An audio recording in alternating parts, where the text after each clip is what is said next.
एक ब्रेकिंग बातमी समोर येते। पिंपरी चिंचवड शहरातील तळवडे MIDC परिसरामध्ये ज्योतिबा मंदिराजवळील केकवर लावण्यात येणाऱ्या मेणबत्तीच्या फटाक्याच्या कंपनीला आग लागली आहे, ज्यामध्ये 7 जणांचा मृत्यू झालाय।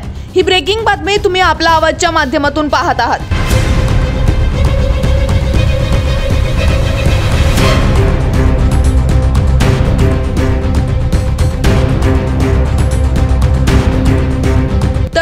MIDC मध्ये स्पार्कल मेणबत्ती असणाऱ्या फटाक्याच्या कंपनीला आग लागून आतापर्यंत 7 जणांचा मृत्यू झाल्याची प्राथमिक माहिती समोर आली आहे। तसेच 8 जण यामध्ये जखमी झाले असून पिंपरी चिंचवड शहरातील 5 अग्निशामक दलाच्या गाड्या घटनास्थळी दाखल झाल्यात। आग कशामुळे लागली आहे याचे कारण अद्यापही स्पष्ट झाले नसून या प्रकरणी पुढील तपास सुरू आहे।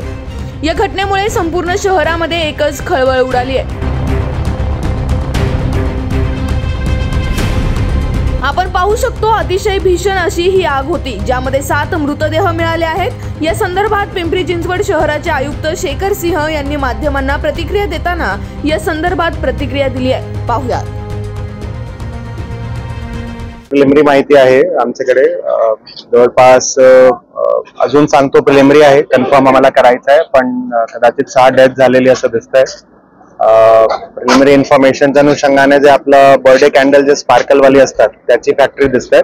पुढची डिटेल आम्ही तुम्हाला काही नंतरची माहिती देऊ। काही लोक जे क्रिटिकली इंजर्ड आहे त्यांना आपण YCM प्लस असून दोन्हीमध्ये ऍडमिट पण केलं। काही 7 लोक गेली असल्याचंही बोललं जातं। ऑलमोस्ट ही कंपनी अनधिकृत असल्याचंही सांगते। ते सगळ्या नंतरचा आपला याच्यामध्ये क्लिअर होईल। आज रोजी मला त्याच्यावर संभाष्य करणं बरोबर नाहीये, पण जवळपास 6 लोकांची डेथ प्रिलिमिनरी माहिती आहे की कळतंय, पण आम्ही एकदा YCM कडून कन्फर्म झालं की तुम्हाला माहिती देऊ। थँक्यू।